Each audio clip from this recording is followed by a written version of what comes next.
तो फ्रेंड्स, मैं हूं आपका दोस्त पीयूष। आप सभी का स्वागत करता हूं ट्रेडर्स कैफे चैनल पे। तो चलिए शुरू करते हैं निफ्टी बैंक निफ्टी का एनालिसिस। तो आप यहाँ पे देख ही सकते हो, हम लोग 56,000 को कंटिन्यूसली कह रहे थे कि रेजिस्टेंस है रेजिस्टेंस है। तो यही होता है, एक सपोर्ट और रेजिस्टेंस मार्क करना नहीं होता है कि एक साइकोलॉजिकल नंबर भी हमें फाइंड आउट करना होता है। 56,000 सभी को पता था कि एक साइकोलॉजिकल नंबर है। बट प्रॉब्लम कहाँ पे हो जाता है कि जब कभी भी मार्केट हमें इस तरीके से गैप अप दिखाता है तो हमें ये लगता है कि यहाँ से मार्केट का प्राइस एक्शन पूरा चेंज हो गया, यहाँ से तो मार्केट अभी अपसाइड के लिए जा सकता है। लेकिन इस तरीके की सोच हमें ही क्या करती है, हमारी पोजीशन को ले डूबती है। तो उसका रीज़न यही होता है कि जिस तरीके से हम लोग एनालिसिस करते हैं उसी के हिसाब से हमें ट्रेड भी प्लेस करना होता है, उसी के हिसाब से हमें डायरेक्शन भी तय करनी होती है। तो यहाँ पे हम लोग क्या करते हैं ना कि अगर यहाँ से मार्केट यहाँ तक गैप अप हुआ है या फिर यहाँ से रैली किया है 55,000 से 56,000, मतलब कि 2,000 पॉइंट की, अगर 1,000 पॉइंट की अगर यहाँ पे रैली हुई है मार्केट में, तो इसका मतलब ये नहीं होता है कि यहाँ से जो प्राइस एक्शन अभी तक लोअर लो का प्राइस एक्शन था वो अचानक से चेंज होकर हायर हाई का प्राइस एक्शन होगा, नहीं। तो यहाँ पे एक हम लोगों का साइकोलॉजिकल रेजिस्टेंस था 56,000, उसी को रेजिस्टेंस करके मार्केट नीचे आया है। तो अभी क्या लगता है, तो सिंपल है, 55,000 को यहाँ पे देखो मार्केट ने 1 2 3 4 5 6 दिन तक यहाँ पे कंसोलिडेशन करके मार्केट गैप अप हुआ था।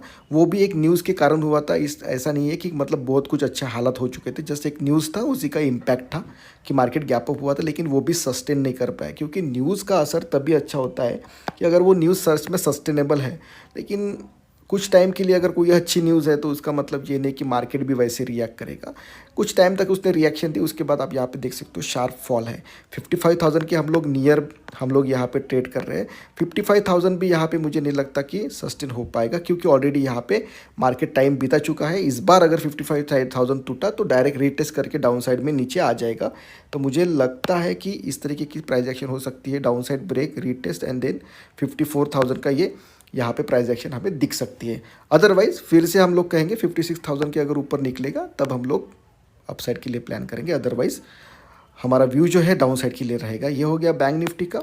निफ्टी का व्यू सिंपल है, जो लेवल हम लोगों ने ड्रॉ करके दिया था उसी के हिसाब से हम लोग प्लान किए थे और वही चल रहा है। 25,200 ये एक यहाँ का सबसे इम्पोर्टेंट लेवल था। हम लोगों ने यहाँ पे एक रेजिस्टेंस करके उसको ड्रॉ किया था। उसके बाद हम लोगों ने ये कहा था कि ये वाला काफ़ी इंपॉर्टेंट जोन था, 24,400 का एक सपोर्ट का जोन था। जस्ट बिकॉज कि एक अच्छे न्यूज़ की वजह से यहाँ पे मार्केट क्या हुआ, गैप अप हुआ। इतनी बड़ी यहाँ पे मार्केट ने एक गैप दे दी। अभी मोस्ट ऑफ द टाइम क्या होता है कि यहाँ से सेकंड कैंडल गैप फिल करके फिर अगर यहाँ से ऊपर जाने लगे तो ये अच्छी सस्टेनेबल प्राइस एक्शन होती है। लेकिन अगर डायरेक्टली गैप विदाउट फिल हुए बिना अगर मार्केट यहाँ से अपसाइड में जा रहा है तो इस तरीके की दिक्कत होती है कि देखिए यहाँ पे 1 दिन 2 दिन 3 दिन 4 दिन मार्केट अपसाइड के लिए गया, तो प्राइस एक्शन चेंज हो गया था अपसाइड के लिए। लेकिन वही एक था कि ये एक इम्पोर्टेंट लेवल था 25,200। अगर मार्केट इसके नीचे है तो हम लोगों ने ये कहा था कि 25,000 एक बहुत अच्छा सपोर्ट काम करेगा। अगर ये नहीं किया तो हम लोग फिर से डाउन साइड के लिए जाने के लिए तैयार हो जाएंगे।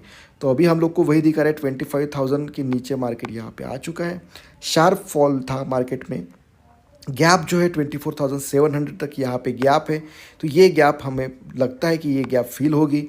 ये गैप फिल होने के बाद यहाँ पे अगर बाउंस बैक आएगा तभी भी प्राइस एक्शन इस तरीके से फिर से 24,400 तक आ सकती है। तो आने वाला जो वीक है वो काफ़ी क्रूशियल रहेगा, किसके लिए, निफ्टी के लिए। और बैंक निफ्टी ऑलरेडी वीक है, तो 24,700 यहाँ पे ऑलरेडी मार्केट टाइम बीता चुका है। अगर इस टाइम पे मार्केट आता है तो वन डायरेक्शन से यहाँ पे आ सकता है 24,700 तक। और 25,700 में अगर मार्केट यहाँ पे अगर बैंक निफ्टी भी 54,000 के पास में अगर पहुँच रहा है तो इसका मतलब यह है कि निफ्टी भी अपने लो पे पहुँचेगा 24,400, जो कि इम्पोर्टेंट लो है।